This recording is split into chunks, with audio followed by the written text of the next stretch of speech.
Y para eso recurrí a este estudio que realizó el Instituto de Investigación Keystone para la Gaceta Odontológica Española en junio del 2018, en el que se le preguntaba a un grupo grande de pacientes cuál era la relación y la percepción que tenían con la implantología, pacientes que tenían entre los 25 y los 79 años.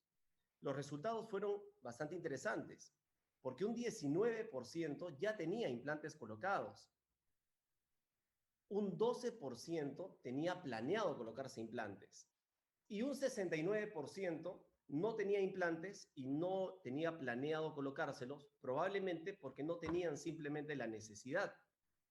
Pero eso arroja un resultado interesante, porque quiere decir que un 31% de ese universo de pacientes nos competen directamente, tanto para la parte de prevención y de manutención del tratamiento de implantología, como un 12% de pacientes que necesitan colocarse implantes inmediatamente.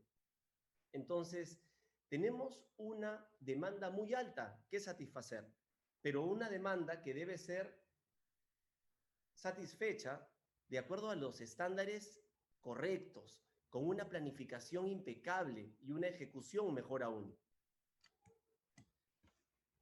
Frente a un espacio edéntulo, antiguo o reciente, pues nosotros tenemos que tomar una rápida decisión. Y esta rápida decisión tiene que tener características muy claras, pues debe de tener una alta predictibilidad de éxito. Debe cubrir las expectativas estéticas del paciente. Y me detengo un poquito acá, porque algo que he aprendido en los 20 años de ejercicio profesional es que todo depende del manejo de las expectativas. Uno tiene que saber, de acuerdo al defecto que se encuentra, depende del tipo de rehabilitación que va a hacer, la línea de sonrisa, cuáles son las posibilidades que tienes de hacer una rehabilitación que va a cumplir completamente tus expectativas y las del paciente, para que planificándolo bien no hayan sorpresas que nos puedan resultar desagradables tanto a nosotros como a los pacientes. La alternativa que nosotros presentemos tiene que tener un bajo riesgo de complicaciones. Se debe de encontrar dentro de las competencias y expertise del odontólogo, porque cualquiera te puede poner un implante. Lamentablemente hay cursos que te enseñan en 3 días a poner implantes y que por supuesto no pueden abarcar toda la teoría y práctica necesaria para poder hacer un plan de tratamiento con un flujo científico correcto. Y el tratamiento que nosotros propongamos debe de tener la menor cantidad de cirugías, tiempo y dolor.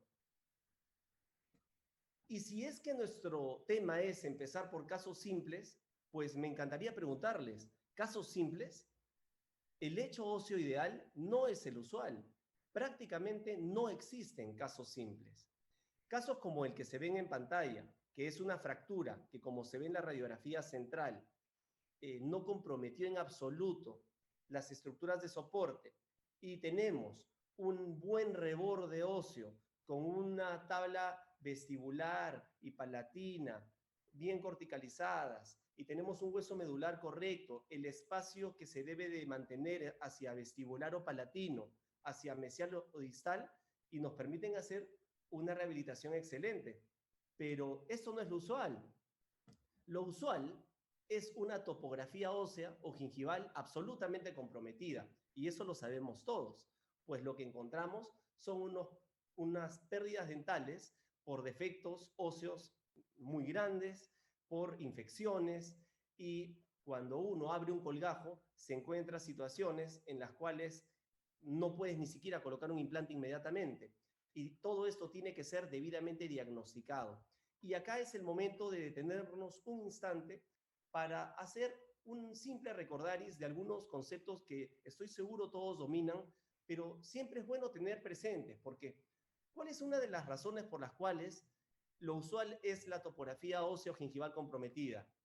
Pues el famoso Van der Bond, que es este tipo de hueso fasciculado que se pierde siempre como una consecuencia de la interrupción de la irrigación al momento de hacer una extracción y la ruptura consiguiente del ligamento periodontal. Entonces, este Van der Bond se va a reabsorber siempre. Ya lo describió el doctor Araujo y el doctor Linde en el año 2005. Y hasta se hizo una medida cuantitativa del defecto que se generaba, producto de la pérdida del Van der Bond. Y es hasta 22% en sentido vertical y un 63%, pudiendo llegar a ser un 63% en sentido horizontal durante los primeros 6 meses, si es que no hacemos nada. Entonces, regresando al concepto que conversamos hace pocas diapositivas, frente a un espacio edéntulo, ya sea reciente o antiguo, debemos de tomar una decisión sumamente rápida. ¿Cuál es una expectativa muy frecuente? Por supuesto, tener papila, porque esto marcará la diferencia desde el punto de vista estético y funcional, porque compromete cosas tan importantes como la fonación. Pero, ¿qué tenemos que hacer para tener papila? No podemos dejar de mencionar, por ejemplo, el estudio que ya va a tener casi 3 décadas del doctor Tarnow, en el que se estableció una relación inversamente proporcional entre el punto de contacto de la restauración implante soportada con la cresta ósea.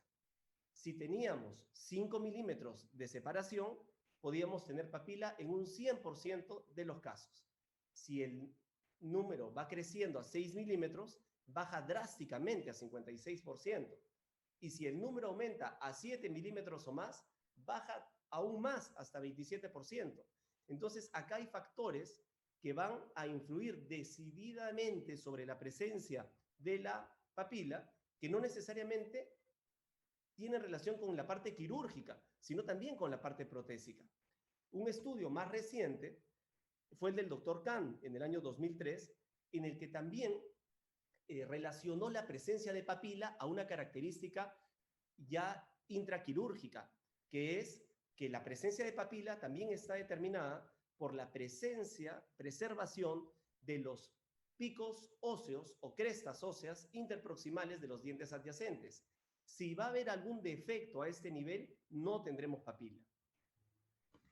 Y empecemos a conversar acerca de un par de casitos en los que tuvimos que lidiar con estas características. Esta pacientita de 47 años llega al consultorio con una pieza 1.2 con endodoncia y una apicectomía ya realizada. Como podemos ver en este corte tomográfico, ya podemos ver la fractura que tiene en la parte vestibular de la raíz, el tremendo defecto que generó la apicectomía, la cual fue realizada de una manera muy invasiva porque no hay material de relleno endodóntico posterior al espigo metálico.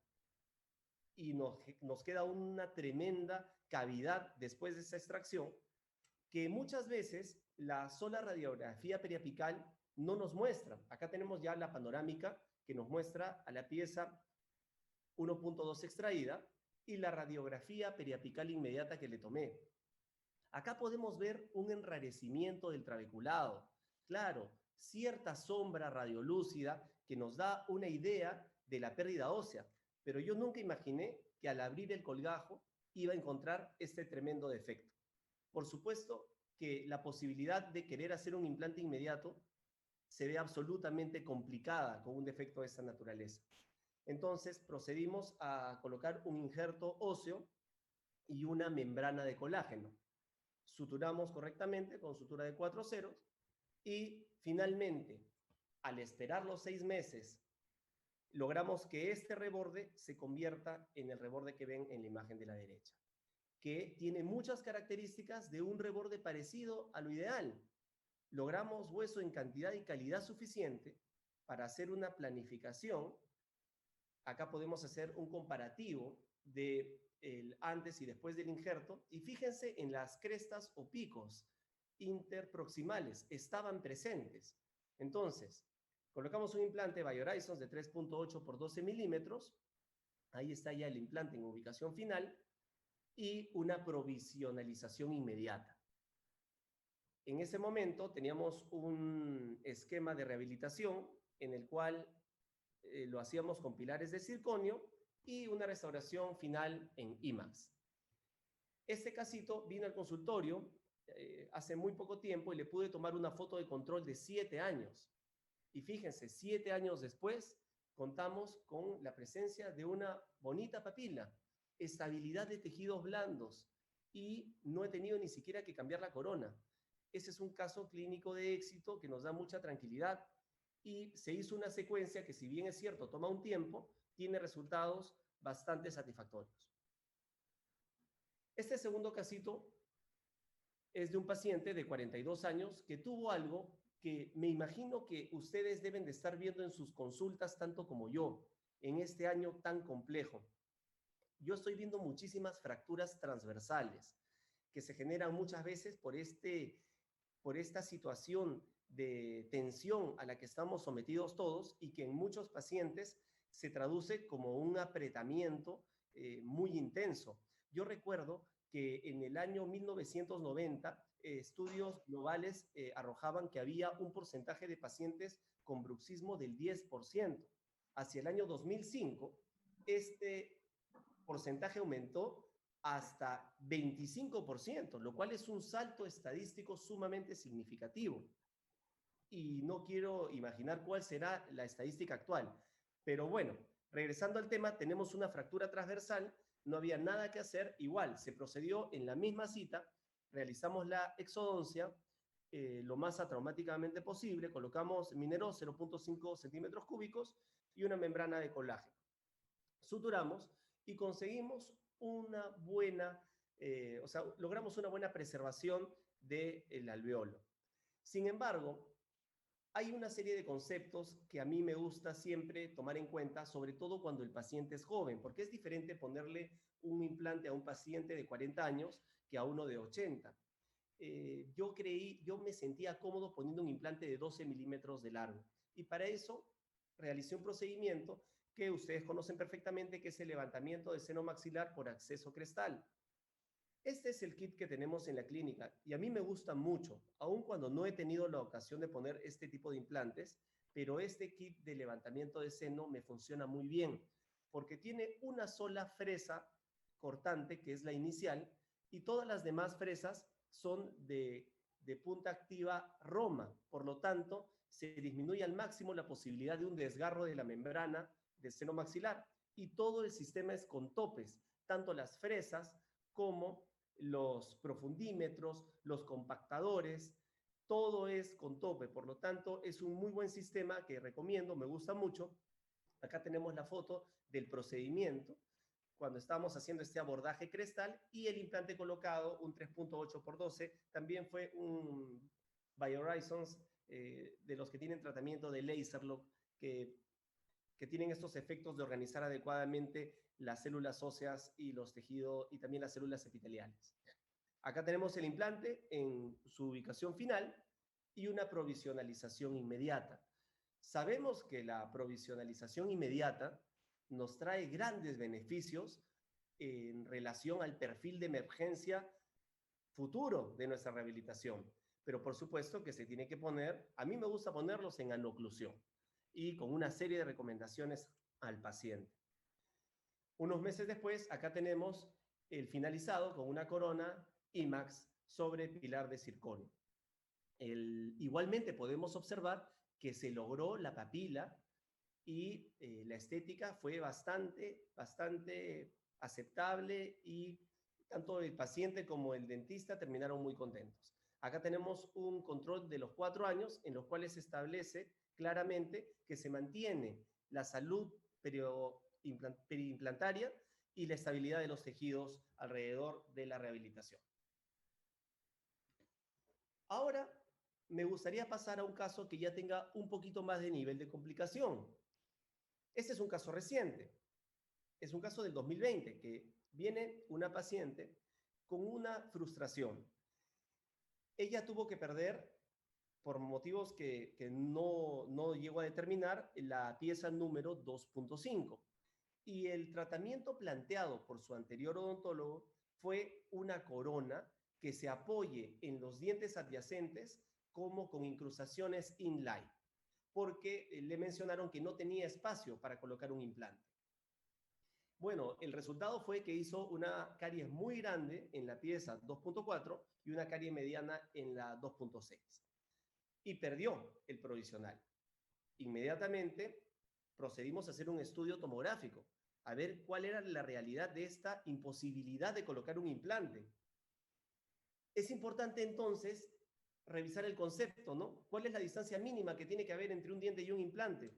Tenemos estudios como el del doctor Busser o como el del doctor Gastaldo, pero todos coincidimos en que tiene que ser un espacio ideal mayor de 2 milímetros para que haya la suficiente vascularización de nuestro hueso, que sabemos que en eso reside el éxito de una osseointegración. En este caso, hicimos el planeamiento quirúrgico. Como ven en el corte tomográfico, no teníamos un problema de volumen óseo, pero sí teníamos un problema mesiodistal. Se hizo la planificación quirúrgica y se escogió un implante de 3.4 por 9 milímetros. Se escogió 3.4 porque yo no me siento muy cómodo colocando un implante de 3 a una paciente de 28 años. Me parece que es demasiado angosto en cuanto a una plataforma para un segmento posterior que tiene que durar muchos años en boca. ¿Y por qué planifiqué el 3.4? Porque de acuerdo a la medición que hice, me dejaba entre 2 y 2 milímetros y medio hacia mesial y distal. Entonces acá tenemos la radiografía prequirúrgica y la postquirúrgica, donde colocamos este implante, o se integró sin ningún inconveniente.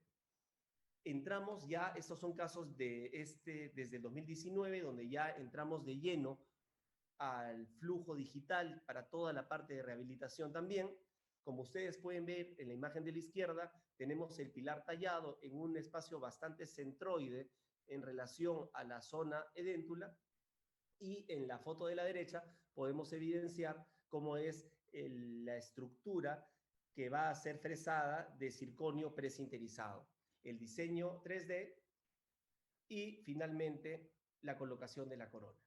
Ella se colocó esa corona a mediados de diciembre y se casó. No he tenido tiempo ni la oportunidad de poder tomar una foto de control. Estoy seguro que la encía va a mejorar un poquito más, aun cuando sabemos que en espacios reducidos debemos de tener una expectativa realista de tener una papila, pero discreta. Sin embargo, el resultado fue sumamente satisfactorio y se le pudo colocar el diente perdido mediante una rehabilitación implanto-soportada. Pasemos a otro tema que cada vez me gusta más y que es muy interesante, que es la carga inmediata. Pero durante el desarrollo de la carga inmediata, una serie de ideas empezaron a alojarse en las cabezas de los profesionales que la ejecutaban, como que los implantes inmediatos preservaban el hueso alveolar. Pero esto fue rápidamente desmentido. El doctor Botticelli en el año 2004 presentó un amplio estudio en el que se determinó que la pérdida de volumen en un implante inmediato, o sea, colocado inmediatamente, es similar a la pérdida de volumen después de una extracción simple, si solo nos limitamos a colocar el implante inmediato. ¿Por qué? Por lo que conversamos hace unos minutos, pues por el tema del Van der Bond y de la pérdida de este hueso fasciculado, que siempre es en vestibular. Lo que sí marca la diferencia es el manejo del gap. ¿Por qué? Hace 17 años, cuando yo estudié implantología oral, la idea era colocar el implante más largo y más ancho que pudieras. Y eso, el doctor Kahn en el año 2011 comprobó que era negativo a mediano y largo plazo. Los nuevos estudios recomendaban que dejar un gap de 2 milímetros entre la posición final del implante y la tabla vestibular, como el estudio del doctor Morton en el año 2014. Y hacer inmediatamente un relleno con un material, un biomaterial de reabsorción lenta de este gap, en todos los casos para mantener el volumen perimplantario. Y esto sí tenía muy buen resultado, documentado ampliamente por los estudios del doctor Araujo, Linde y Kahn. Entonces, ya sabíamos que si bien es cierto, era adecuado por una serie de razones poner implantes inmediatos, lo crítico era colocarlos en la posición correcta, que ahora tenemos un gran aliado que es la cirugía guiada, pero siempre con un relleno del gap. Entonces pasemos a un caso de carga inmediata. Este caso sí lo empecé en el segundo semestre de 2020 y lo terminé hace 3 días. Llega esta paciente de 61 años con sintomatología en los 4 incisivos inferiores. Movilidad 3, acúmulo de alimento, sangrado de encías y sobre todo dificultad para masticar. Inmediatamente le indicamos una tomografía. ¿Y qué encontramos? Que aparte de lo que la clínica nos decía, teníamos 4 incisivos con movilidad 3 y un compromiso periodontal muy complejo. Entonces, ¿cómo podemos pensar en ofrecer una rehabilitación predecible tomando en cuenta pilares con este nivel de compromiso? Por eso planifiqué un tratamiento que incluía la remoción o extracción lo más atraumática posible de estos 4 incisivos y la colocación de implantes en la zona programada. Y así como les conté que yo no me sentía cómodo poniendo implantes de plataforma reducida en los sectores posteriores, si yo voy a hacer una rehabilitación con carga inmediata, pues tienen que ser implantes largos. Acá tenemos la foto del momento de la extracción atraumática. Obviamente estos incisivos salieron de una manera sumamente simple y sencilla y automáticamente procedí a abrir el colgajo, donde se podía percibir en toda su extensión los defectos que generaba todo el problema periodontal que ella trajo. En este caso se optaron por 2 implantes MIS de 3.75 por 16 milímetros, utilizando todo lo que trae el kit para ir viendo paralelismo durante todo el procedimiento también. Y acá entramos a una parte de rehabilitación que me parece a mí fundamental cuando queremos hacer carga inmediata, que es la utilización de los pilares o sistema multi-unit. Porque si bien hay algo que manejamos completamente, es que el cemento es bastante dañino y pernicioso para nuestros tejidos blandos. Entonces, si nosotros utilizamos un sistema de doble tornillo, pues eliminamos este riesgo. Colocamos los multi-units en posición, suturamos e inmediatamente tomamos una impresión cubeta cerrada para ir inmediatamente al laboratorio y proceder mediante la confección de 4 provisionales acrílicas sobre 2 cilindros de titanio que calzaban perfectamente sobre los multi-units colocados en boca, a hacer esta prótesis inmediata. Estos 4 incisivos, pero por supuesto que son incisivos que van a ir atornillados a los multi-units acrílicos, inmediatos. Esta es la foto de la colocación en boca. Entonces, a mí me parece muy importante y una de las razones por las que me gusta la carga inmediata es porque si bien es cierto que existe un componente de una desilusión por parte de los pacientes al momento de perder los dientes, el mismo hecho de poder ofrecerles que el mismo día se van a extraer, se le van a colocar implantes y se va a ir con dientes fijos, les genera una gran satisfacción. Bueno, pasó el tiempo y procedimos con la impresión definitiva, una vez que ya habían integrado totalmente los implantes. Y para esa impresión definitiva, sí yo utilizo el esquema de cubeta abierta y tengo un protocolo en el cual yo siempre uno los transfers de cubeta abierta con ligadura metálica y luego le doy un baño de acrílico Duralite como una soldadura al frío para que quede un bloque y se pueda transmitir de la manera más fidedigna la impresión al modelo. Y empezamos con el escaneo de modelos. Ahí es donde nosotros empezamos con el flujo digital. Y si alguno de ustedes con muchísima razón se pregunta, claro, el flujo digital está empezando en este momento, es porque, en mi opinión, y les repito, lo que yo trato es simplemente de contarles lo que es el día a día, lo que hago en mi consultorio, lo que me encanta y lo que me funciona. Estoy seguro que hay muchas maneras de hacer lo mismo y muchas buenas. Les estoy contando lo que yo hago. Para cuando yo hago los casos de carga inmediata, que son casos que son de 4 piezas, por lo menos, hemiarcadas o arcada completa, yo siento que es necesario, me manejo mejor con un modelo de yeso que pueda troquelar, que pueda trabajar. Y empezar ahí el proceso de flujo digital. Acá tenemos ya los modelos escaneados, el diseño de la estructura en circonio presinterizado y ya el diseño de la estratificación, donde uno se va dando cuenta si va a necesitar encía rosada, mejor dicho, o sea, cerámica rosada, para un mejor resultado estético.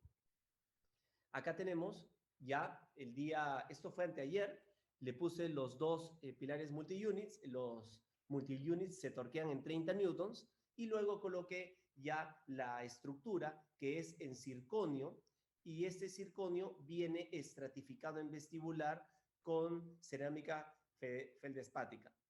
El tornillo protésico solo se tornea 12 newtons. Y aquí tenemos el resultado final.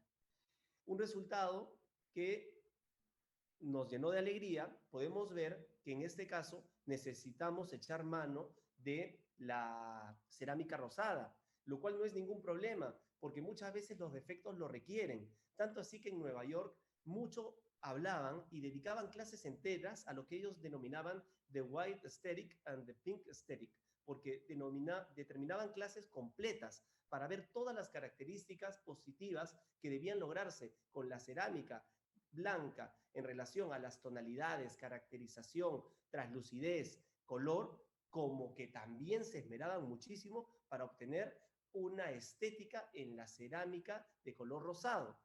Entonces, por supuesto que esto no se ve si no se tracciona el labio.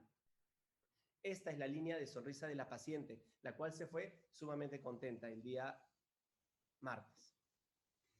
Y me detengo un momento para contarles, se habrán dado cuenta, que utilizamos circonio en los últimos casos, porque el circonio monolítico es muy resistente, hasta 1100 megapascales.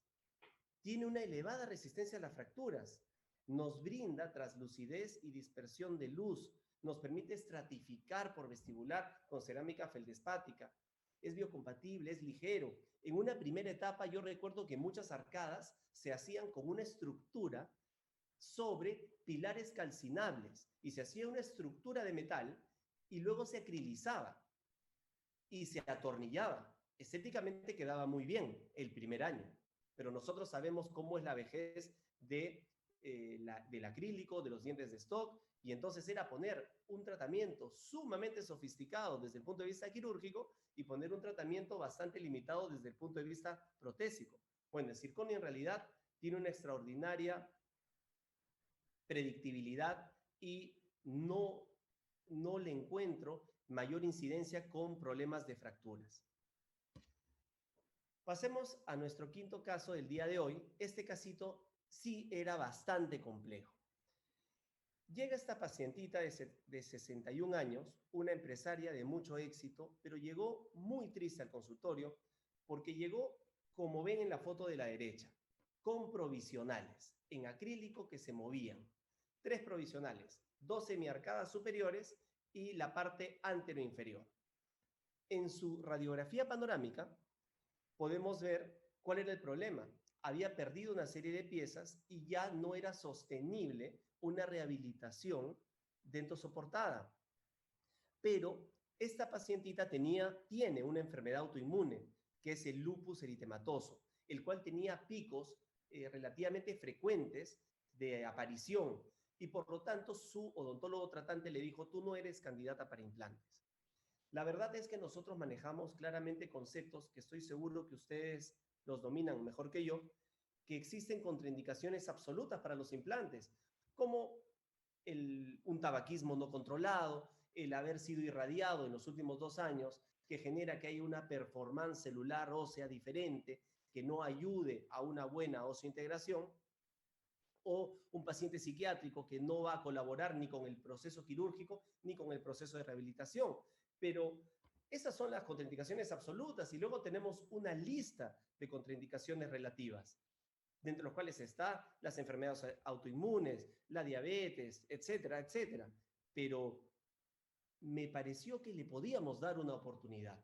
Entonces le hice un planteamiento. Le dije: te voy a poner un implante y vamos a ver qué tal nos va. Pero si osseointegra de la manera como yo creo que va a osseointegrar, nos vamos con todo. y te hacemos una rehabilitación mixta, porque haciendo un análisis minucioso, ella tenía una serie de piezas dentales que estaban perfectamente bien, que se podían rehabilitar de una manera protésica, individual, y con un buen tratamiento periodontal podían durarle muchos años. O sea que no se trata de llenar la boca de implantes, se trata de ponerlos donde se necesitan. Y acá tienen la radiografía panorámica con el implante de prueba. Le coloqué un implante en la pieza 1.4 y fue todo un éxito. Fue tan exitoso que lo pude cargar rápidamente para que me ayude a ser pilar del provisional acrílico que tenía ella en el lado derecho, que se le salía cada rato. Entonces, una vez evidenciada que era posible la osseointegración, nos fuimos con todo y realizamos una planificación quirúrgica para colocarle 10 implantes más. Acá tenemos todo el aspecto de la planificación, las zonas donde los íbamos a colocar para hacer ese tipo de rehabilitación completa, pero mixta. Acá tenemos una foto frontal donde se ven algunos implantes con sus tornillos cicatrizales. Esa es otra cosa que me gusta, sobre todo en segmentos posteriores donde prefiero a veces no cargar inmediatamente, sobre todo si es un implante individual. Me gusta mucho colocar en la misma intervención en la que coloco el implante el tornillo cicatrizal, porque siento que se hace una conformación de un tejido alrededor del implante sumamente bueno, la gran mayoría de veces con tejido bastante queratinizado, con un buen biotipo, con una muy buena emergencia, y me funciona casi también como una provisionalización inmediata en muchos casos. Entonces, para avanzar con el caso, acá pueden ver lo mixto del tratamiento, segmento posterior, implanto soportado, segmento anterior, coronas individuales, dentos soportadas. Ese es nuestro diseño en el CAD-CAM. Y acá está un poco de trabajo de laboratorio. Igual todo esto fue circonio monolítico, que fue estratificado en vestibular para dar toda la caracterización del caso. Y en la parte superior, en el segmento posterior derecho, implanto soportado, segmento anterior, coronas sobre dientes, otro segmento, implanto soportado y un puente convencional, porque no había hueso entre la pieza 2.5 y la 2.7. Los fresados de estructura en circonio presinterizado, acá ya tenemos las estructuras fresadas. Si ven algunos orificios, es porque cuando planifico hacer cementado, que ahora cada vez es menos, porque ahora cada vez me gusta más atornillado, pues dejamos y planificamos estos orificios como una guía. Primero para que fluya el cemento, porque ya sabemos lo nocivo que es para la rehabilitación, pero también en segundo lugar para darle reversibilidad al caso, porque si deseamos sacar o retirar el puente en el futuro, podemos usarlo como guía para acceder a los tornillos, retirarlos y hacer una migración de ser una prótesis cementada a una cementado atornillada. Acá tenemos la prueba de la estructura y registro, el cual ya se puede hacer porque en el circonio monolítico las caras oclusales ya están definidas y el diseño en el CAD-CAM de cómo va a ser la rehabilitación. Acá tenemos todo instalado y pues tuvimos la alegría de convertir lo que llegó en junio del 2018 para febrero del 2019 en un cambio muy radical, que le devolvió a esta paciente en particular una ilusión, porque ella llegó realmente desanimada al consultorio y le pudimos dar lo que ella pensó que nunca iba a tener. Y esas son ese tipo de alegrías que estoy seguro que ustedes valoran tanto como yo. Y pasemos a nuestro último caso de esta noche. El caso de mi amigo Tony, de 56 años, también del año pasado. Este paciente, increíblemente, es un paciente que tiene un muy buen trabajo, en el cual se tiene que relacionar mucho con las personas, pero le tenía pánico al dentista. Entonces, como le tenía mucho temor, no iba. Y cada vez que se reía se tapaba la boca y llegó a generar un deterioro de este nivel en su boca. Entonces, lo que planificamos inmediatamente fue, bueno, veamos qué vamos a hacer. una tomografía y el resultado fue el que esperábamos, ¿no? Fíjense ustedes, los dientes estaban agarrados estrictamente por tejidos blandos, los incisivos estaban en el aire. Fíjense esas molares en los segmentos posteriores, en el aire, los premolares, poquísimo soporte óseo. Aparte que toda la boca era un solo de focos infecciosos. En este caso decidí tomar el camino largo porque tuve un poquito de desconfianza de cómo el paciente iba a hacer un cambio de una higiene tan compleja que había, tan descuidada que había tenido, con la higiene compleja que se requiere para una rehabilitación implanto soportada. Entonces procedimos a trabajar. Retiramos los 13, las 13 piezas dentales y procedimos, después de hacer una serie de exodoncias, desfocalización, colocamos hueso particulado para hacer una preservación de reborde. Jamás hubiera pensado en ese tipo de caso hacer carga inmediata ni nada por el estilo. Se fue con su prótesis total inmediata, la cual ya nos hacía ver algunos problemas, como pueden ver en la foto de la derecha, el soporte labial que te da esta franja acrílica vestibular de una prótesis total, hacía que el paciente empezaba a tener incompetencia labial, porque mal que bien él sí tenía sus dientes, y esta prótesis total generaba una protrusión del labio superior que le daba pues esta sensación de un poco trompudo. Igualmente ahí tenemos que dar una estética que sea cumplidora para este paciente. Y una vez que dejamos que pasen los 6 meses, le mandamos una nueva tomografía donde comprobamos que habíamos obtenido muy buena cantidad de hueso. Se hizo la planificación digital de los 8 implantes que íbamos a colocar. No están colocados de manera exactamente distribuida, digamos, equidistantes, porque habían defectos muy grandes. Y bueno, llegó el momento de la cirugía.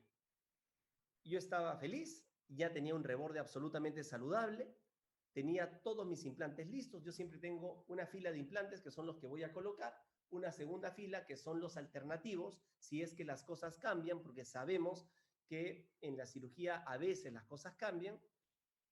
Y tenía como expectativa colocar los 8 implantes y hacer la carga inmediata. Pero me encontré con la realidad. Tuve que dejar enterrados los 8 implantes y esperar su integración. ¿Por qué? Porque de los 8 implantes que coloqué entre plataformas 3.30 y 3.75, solo 3 tuvieron una estabilidad primaria necesaria y los otros 5 entraron sin más que una estabilidad primaria básica. Entonces, de ninguna manera iba a correr un riesgo, se procedió a la sutura y a esperar. Pero la espera dio sus frutos. Y 4 meses después, teníamos estos hermosos pilares multi-unit, de los cuales 5 eran rectos, los de la parte posterior, y 3 eran angulados, son angulados, que suele pasar mucho en el sector anterior por la inclinación que tiene el reborde alveolar. Igual como les conté en los casos pasados, la toma de impresiones con transfers de cubeta abierta y unidos con una ligadura metálica, reforzados con acrílico Duralite para que formen un bloque. Y la verdad es que eso no tiene pierde. Empezamos con el flujo digital de rehabilitación, ya teníamos ahí el modelo, como les he contado en los últimos casos, el fresado de la estructura de circonio y algo que me parece muy importante para las arcadas completas. Nosotros hacemos un prototipo. ¿Por qué un prototipo?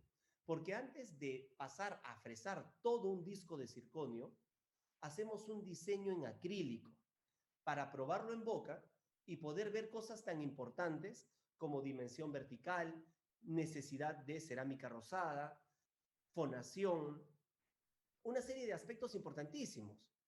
Soporte labial, tejidos blandos, que si lo hacemos en el disco de circonio y no nos complace, ya no se le pueden hacer las preparaciones para cambiarlo. Entonces, acá tenemos la prueba del prototipo. Empieza, 1 a 10. 1, 2, 3, 4, 5, 6, 7. Listo, ahí nomás. Ahora sonríe, Tony. De una manera normal. A ver, un poquito más. Ya, ok. Abre la boca un poquito. Cierra. Abre. Cierra. Entonces, en este caso, como lo acaban de ver, ya la dimensión vertical estaba perfecta, el labio estaba muy bien, se vio la necesidad de un poquito de cerámica rosada, pero ya sabíamos que estábamos por buen camino.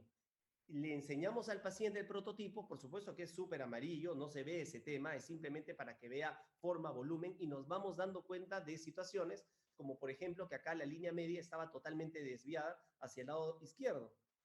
Entonces, una vez que aprobamos el prototipo, ya todo va cuesta abajo.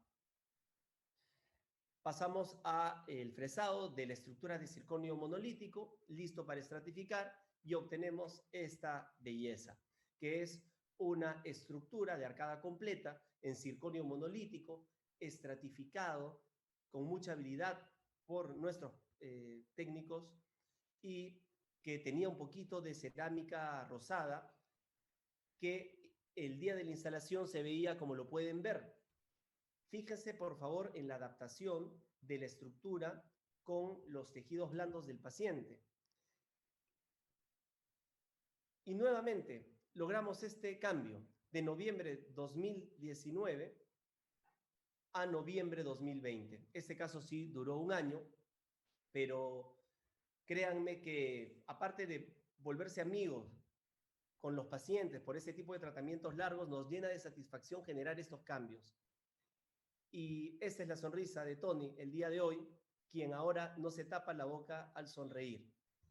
Y es con esta diapositiva con la que yo quería terminar, para recordarles que nosotros tenemos una suerte, que es que trabajamos en algo que nos apasiona y que tenemos en nuestra mano la posibilidad de mejorar la vida a nuestros pacientes, lo cual es sumamente importante en tiempos tan aciagos, pandémicos y de cuarentena como los que estamos viviendo. Les quiero agradecer mucho.